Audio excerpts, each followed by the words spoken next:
Hello, all my Be in Demand listeners. Today I am bringing on a woman who I absolutely adore what she stands for. And she's a pretty cool human as well, doing some wonderful things on the globe.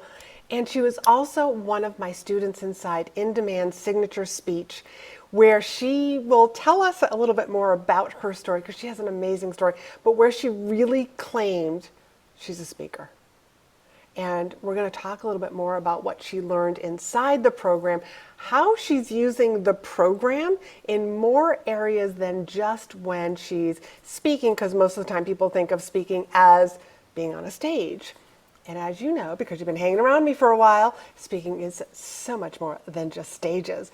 So let me tell you a little bit about Belinda Smith, who calls herself a children's health advocate, speaker, researcher, and author. She's one of Australia's, around the globe, leading independent voices for children's health. She's also the author of The Lunchbox Effect, an advocate for real food in schools, and founder of The Root Cause. Belinda traveled Australia for 2.5 years with her family, visiting over 100 schools and communities to empower children, parents, and teachers to make better food choices. Her programs have now reached over 180 schools, 45,000 children, parents, and teachers. And inside of her Kids Health Quest membership, she supports families around the globe to have a peaceful and positive relationship with food. She's been featured on a number of Australian, magazines, newspapers, TV, lots of different media outlets. And Belle's vision is to create a generation of healthy food literate children who choose real food every day. And these children go on to lead the next generation of children into wellness. So let's get on to the show. And here she is, the one and only Belinda Smith. So I already introduced you, darling. And what I'd really love to start with first is about your story, because as you and I were talking beforehand, you really kind of fell into this. You tripped into this industry, that you speak on.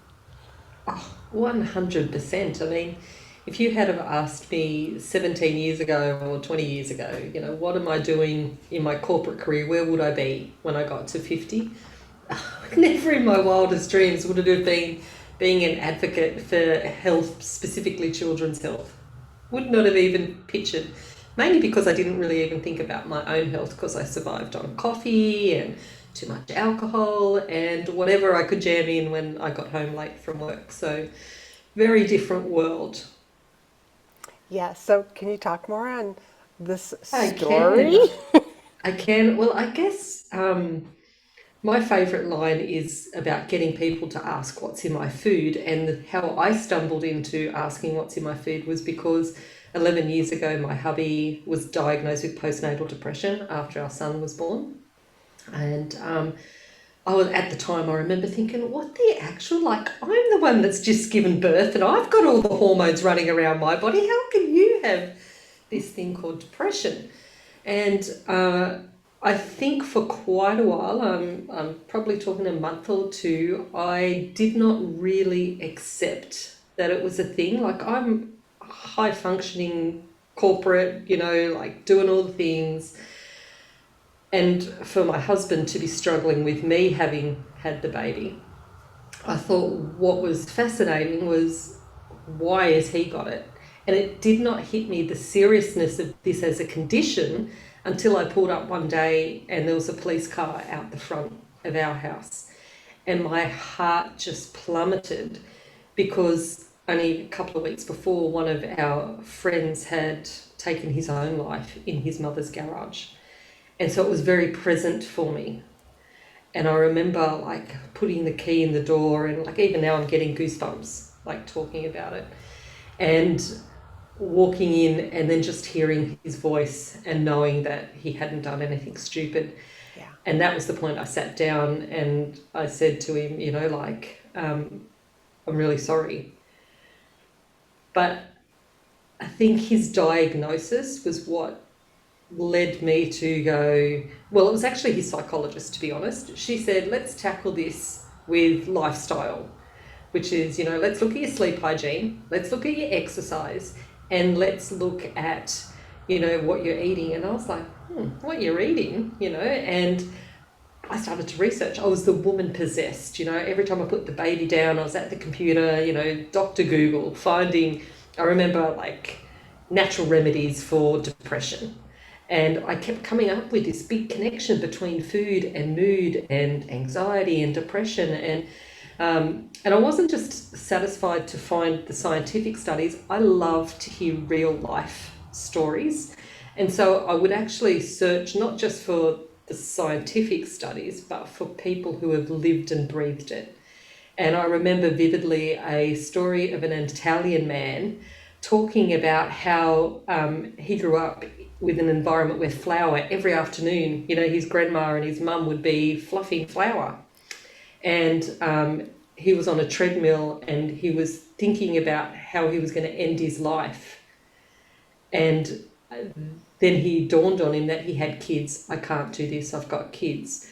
And that was where someone suggested to him, maybe you should get rid of gluten for a while. And so he spoke about the big shift that had. So, Israel was obviously very receptive to, let's make changes. So that was the very first thing that I asked him. Can we just try getting rid of gluten? And let's put this in context. Bread was a big thing in our family. He would have 2 pieces of toast for breakfast with, peanut butter. He loves peanut butter. Oh, me too. Yeah. But get this, topped with eggs and chili sauce. I don't get it. Then he would have peanut butter and I think you call it jelly, we call it jam sandwiches for lunch. So it was bread, and then we, some nights would have pasta. So our days were filled with gluten. Yes. And within, a matter of weeks, he said a fog's lifted. And so that spurred me on even more. Fascinating. But the real shift that I think encouraged me more was what we saw in our daughter. She was And 5 how old at the was? time. Thank you. She was 5. Yeah, she was 5. We used to say beautiful 1 minute, psychotic the next, happily playing and crying at the drop of a hat, or running up and down the hallway, and we'd be thinking, what is going on? And I remember some days I think, oh my gosh, how many more years of parenting have I got left? That's how bad it was. But her temperament totally shifted. And so for me, that was like, okay, this is real. There is really a connection here. And so I started to follow my own intuition as a wife and a mother.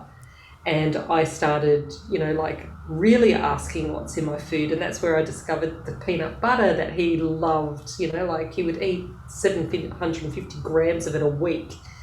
And it had a preservative in it, 320, that was linked to depression.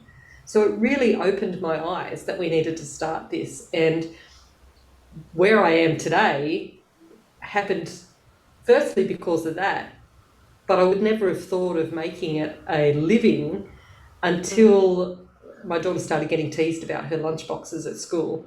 And her teacher said to me, well, you've been studying all of this stuff. Why don't you come and explain to the kids why you pack her lunchboxes the way you do?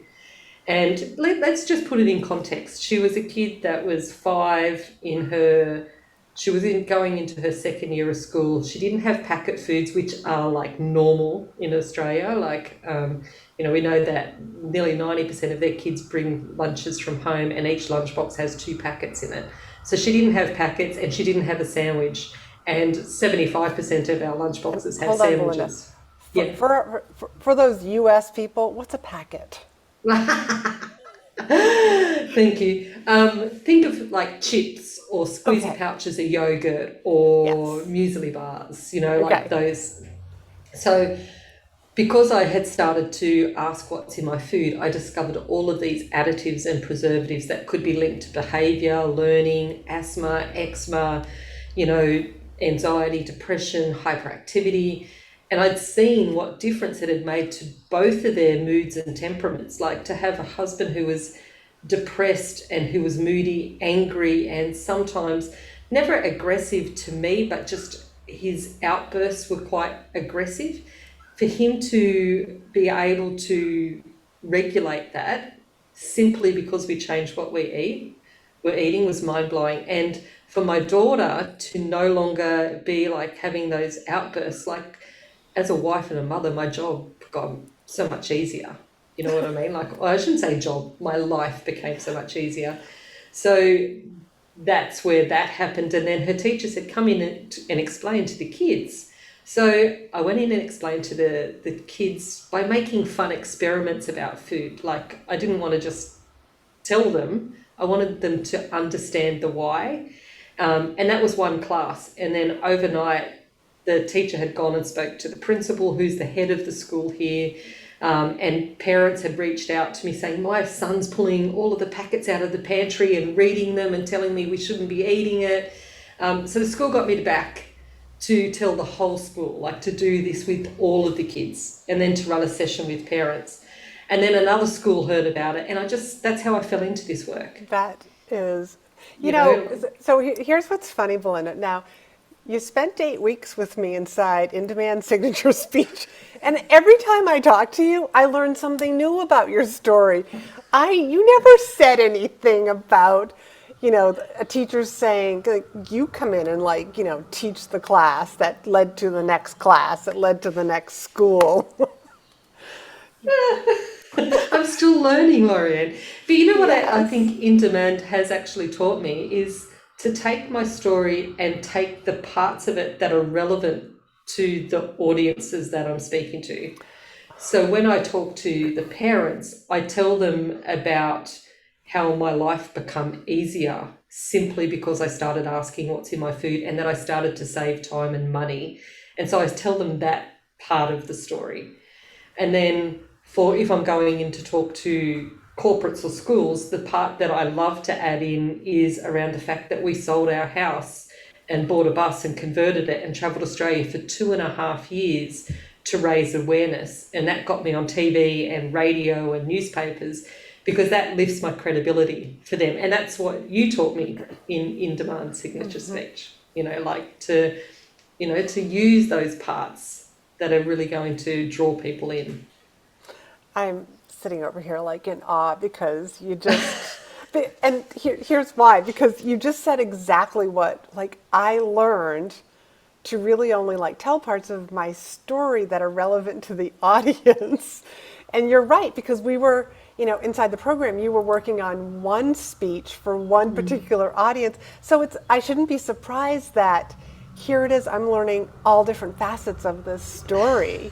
But I still find it so damn fascinating. But I'm super impressed that, yep, even here you're well, you have to look at your audience and I tell the right Yeah. story, because you're right.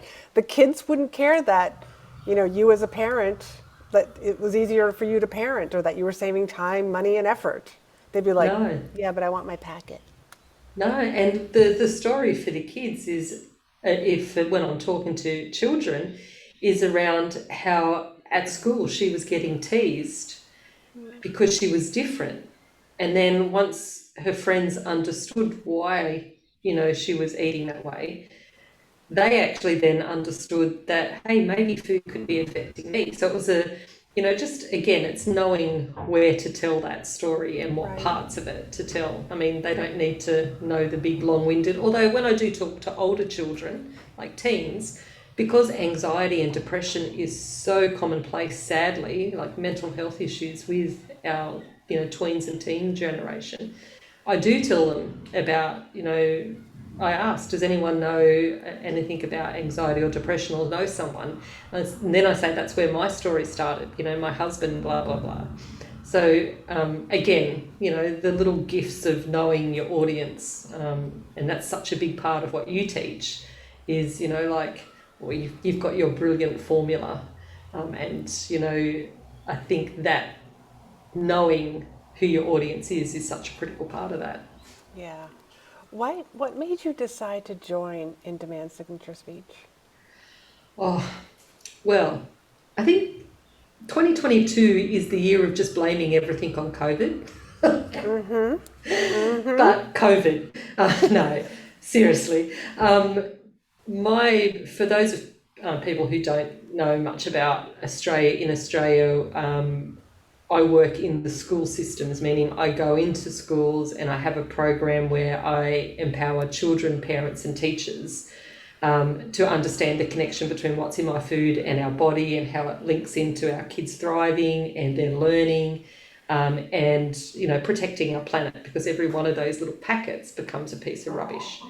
But of course, when COVID happened, business kind of stopped because there was no schools to go into. And here we are, and I had to do a bit of a pivot, and I created an online program, which is amazing. You know, my Kids Health Quest membership, where I help families in their home, and I absolutely love it. But for me, the biggest impact is actually getting out to the masses. But here in Australia, schools are, even though we're starting to, cross fingers, return to normal and children are going to school and they've, you know, reduced the ISO rules and all of that, schools are still reluctant to be bringing people in. And so I reached out for you because I actually realised I'd never deemed myself to be a speaker despite having presented in front of over 30,000 people, you know. And I thought, I need to secure the financial viability of my business, because my mission or my vision is to create a generation of healthy food literate children who choose real food every day, because that will enable them to go on and be better learners. And we need innovative kids to change, to help change what's going on in the world. Absolutely. And so I reached out and thought, okay, I need to pitch myself as a professional speaker in the corporate market so that I can generate more income that's on my terms without it being dependent upon a school system. And I want to elevate myself to that status, and I need to break into the corporate market. And so I thought your program was the perfect point of how do I go about doing that. Yeah. And tell everybody what happened like a couple of weeks into this. Well, Because you were so excited about this. I know. Out of the blue, you know, I think, you know, universe, God, whatever you like to call, like, there's something definitely out there that when you put it out there that this is what you want to do, things will start to happen for you. And that definitely happened. I think I might have been in week 3 of your program, and a producer of a radio station that met me in 2017 when we were traveling Australia reached out, and she said, you know, school's going back. Would you mind coming on and talking about lunchboxes? And I said, sure.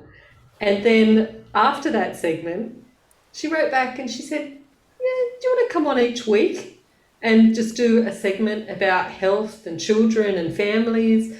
And I was like, sure, you know, tell me what time. And then I had to reshuffle the diary to make sure that I had it. And now we're up to like week 12. I just did the 12th week of it, and they've started to market the segments each week because I've been getting such great feedback.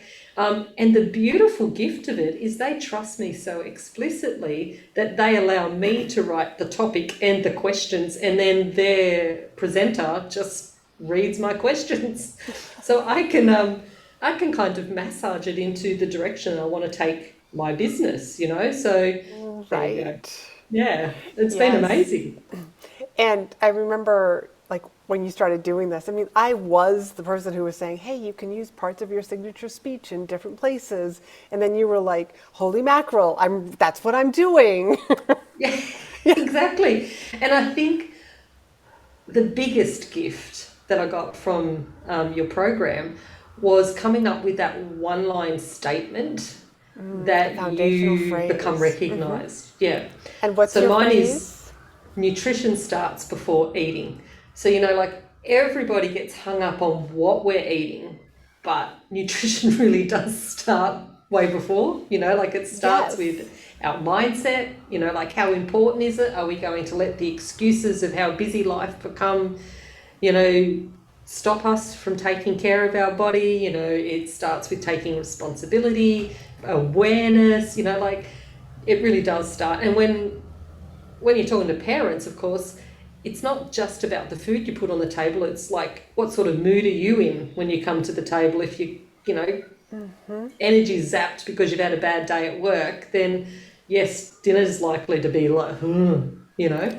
So yeah, that's brilliant, because that one statement I can use with all of my audiences. So I guess if you had like a subtext under that, the one that I use in our school system is nutrition's at the heart of our children thriving, improving learning, and protecting the planet, because that covers all the areas of their well-being curriculum around sustainability and all of that. And that's proving to be amazing. So because it gets them to think about, by having a person come in and talk about one thing, it solves a lot of things. You are so there's a couple of other areas that I want to go into, because one of them is I got an invitation to a speaker showcase, and it was really towards the very end of the program, and it was an in-person, and it also had a virtual component to it. I did the in-person one, but I remember telling the group, I'm like, here's the link, go do this, like go apply, if you feel called to this, or because I knew you were on the other side of the globe, and if it works for your time zone. And I remember, I think you asked, like, what am I supposed to do? And I'm like, just practice pitching yourself.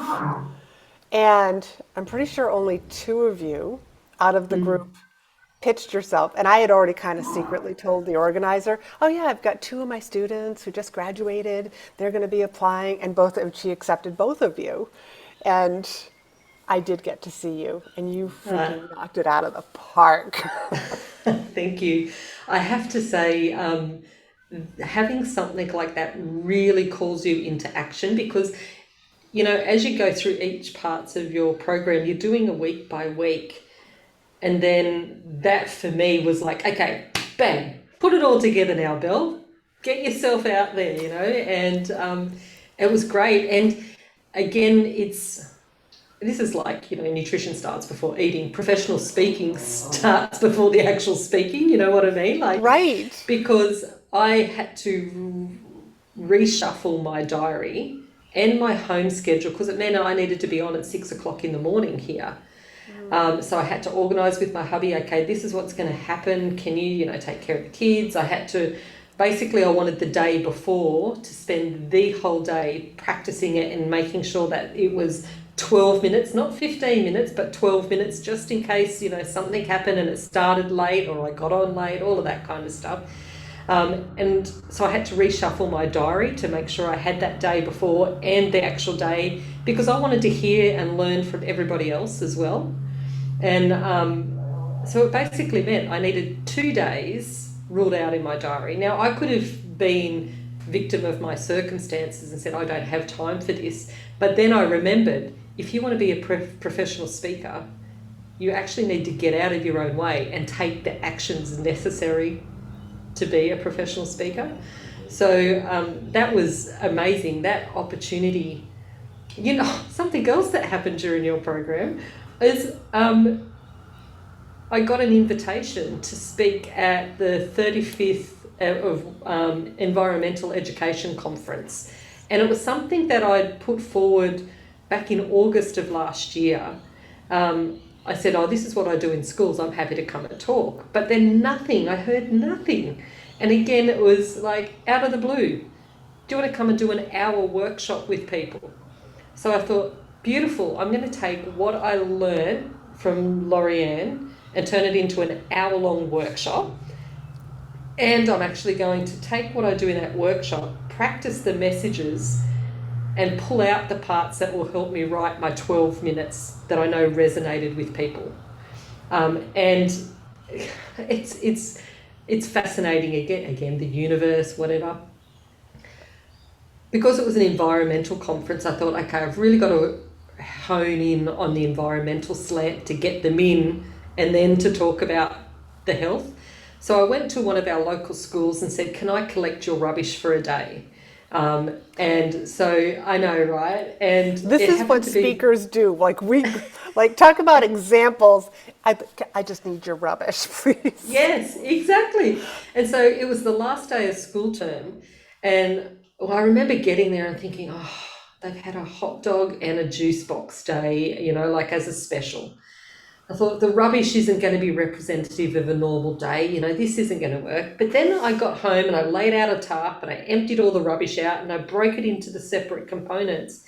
And bam, it hit me in the face. There's 56 juice boxes here that create three pieces of rubbish. There's the little plastic strip that holds the straw itself, the box. The box takes 300 years to break down.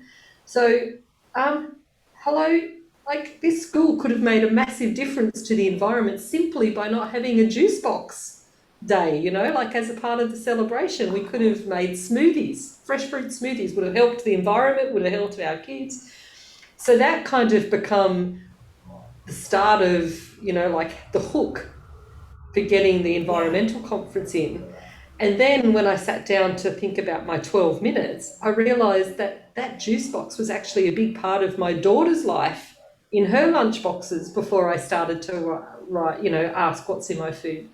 So again, it was just like this beautiful arc that happened, the juice box, the environmental conference, the 12 minutes, and I could use it all, but just in different ways. It was amazing. Yeah, I'm so proud of you. And I happened to see the virtual one where you actually demonstrated. I don't remember the whole thing about the 300 years to break down, but I saw like the two cups that you held up, and this is how much sugar my daughter should be having every day, and here's how much sugar is in one of these juice boxes. And I think you went on to say like how many juice boxes she was having. So, yeah, duh. Yeah, Food. yeah. But I love the demonstration. Yeah, thank you. I think that's actually really powerful because when you look at that and you think, wow, in a minute, a kid's consuming that much sugar in a minute or two, because that's literally all it takes for them to slurp one of those drinks. Yeah. So yeah, I think that virtual, opportunity did two things. Firstly, when I was watching everyone else, because it started at 6 in the morning and then mine wasn't on until, well, 6 in the morning for me, but my session wasn't on until 5 hours later. I got to see a lot of people, and during that time I was swings and roundabouts, like, I've got this. And then, oh crap, what have I got myself into? These people are so professional, But then there happened to have one speaker got on and he lost his way. And he said to me, he said to the audience, but I felt like he was talking to me, which is always an amazing sign. He said, I guess that's what happens when you get to my age at 53. Sometimes memories just go out of your head. And I was like, oh, thank goodness. Like if something happens for me, I know I can say that because I'm 53. So my recommendation would be, if you want to be a professional speaker, do the program. It's step up to the plate. And then just watch and observe, put yourself in the sphere of watching other people, because you learn so much from just that experience of, saying it. And for me, this was a big thing, I'm an Aussie chick, like I'm from little Australia, down the bottom, and my coach and you have been saying, Belle, you need to be breaking out into the international, like there's more than Australia. And so for the first time, I actually started to say in all of my social posts, I'm doing an international speaking gig. Yeah. So, even now, just you and I talking like this, I think I've got to get that onto my website now. I actually need to add a professional speaking section. I've written a bio as a professional speaker because my original bio was really around my education in schools. So I've rewritten it so that I'm a speaker, researcher, consultant, and an author. So many great things have come out of doing your program. Not to mention I get to hang out with you every week and some amazing people in the program too. There were some, yeah, definitely. And it was so wonderful to be able to hang out with you for 8 weeks also. And just to see how you are just blossoming. Because you really have stepped into, like, I'm a speaker. Like, I see those shoulders back, like you're just standing upright and you're like, I'm an international speaker now. You've I just need to do a claimed few it. more of those. And yeah, like I'm pausing and holding my breath because I'm still learning to accept that myself. And even as I was saying that to myself, my internal dialogue is, okay, Belle, how many more do you need to actually say that you're a professional speaker on the international circuit?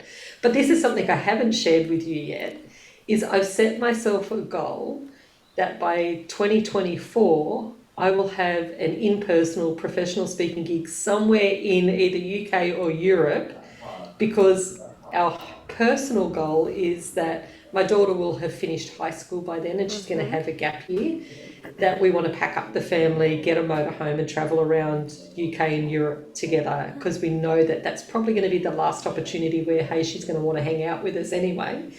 And for me, I'm thinking, okay, well, if I can get myself a paid gig, I can then claim my airfares and some of my accommodation as a tax, You might as well get So paid to travel. yeah, so that's my big 2024 goal. So now I actually need to write myself, what are the steps to actually get myself on stage over there? Oh yeah.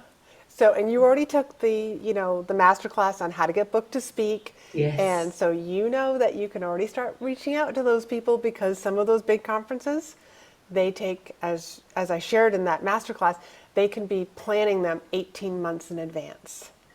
So right around Yeah, now is a true. great time to be looking out for those places to speak in 2024. I think the biggest thing is getting out of my own way, like getting in my head that I don't have enough runs on the board yet. It's so silly, because I have literally, spoken in front of, this is just even in my husband reminded me this. I'm even just thinking about what I've been doing since I've been doing the root cause, like over 30,000 people that I've spoken in front of. But my corporate career, I was a relationship manager that sat between two companies, and it was not uncommon for me to stand up and present to like 150, 200 sales reps at conferences. So I've been doing this for You've been years, but I've speaking never. forever. Right. Exactly. You're a lot like a lot of my clients who either are inside in demand signature speaker or just my private clients. They're like, oh, I just never considered that to be speaking. It's like, yes, that. Speaking at meetings, speaking for your company, it all counts. It It all does. counts. I think the barrier for me has been that all of that time in corporate career, I was getting paid a wage to do that. Okay. And so I didn't consider that as being a paid speaking job. But it really was. It was just getting paid in a different way, right? Right. So Right. it really is a headspace. This has been brilliant because I've been just learning a lot about myself and the internal dialogue that I've been having around this. Well, You know, anytime you can come back on the podcast here and we'll do like a live coaching session. But before we end, would you please share with people where to find you, your information, so that they can is there like a lead magnet that you have, some sort of because there's going to be moms and dads who are listening to this as well who might be really interested in the food stuff. yeah.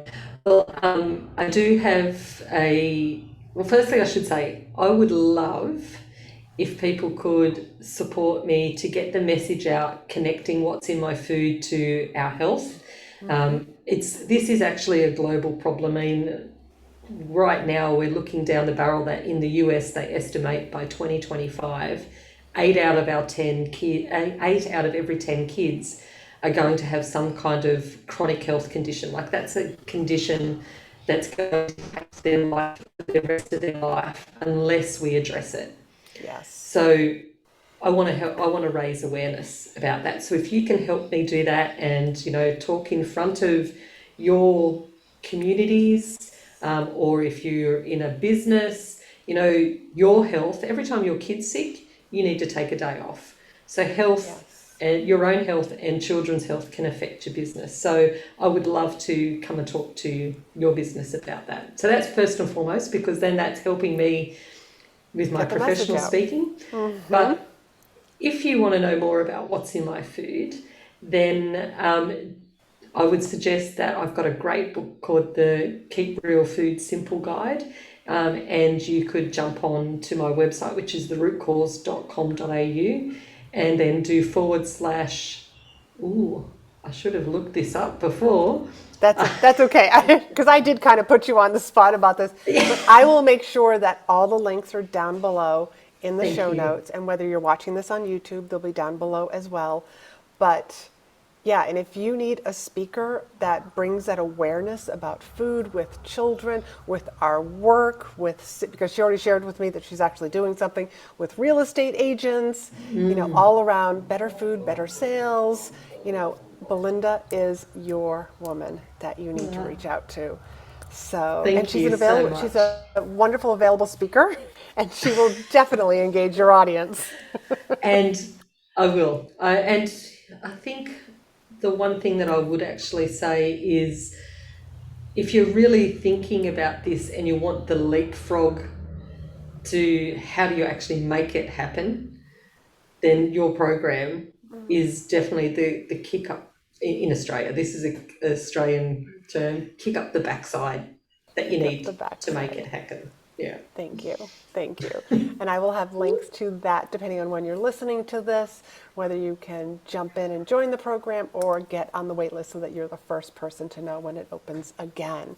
Belinda, thank you so much for being here. Oh, it's my Thank you. absolute pleasure. Thank Thank you, you. beautiful.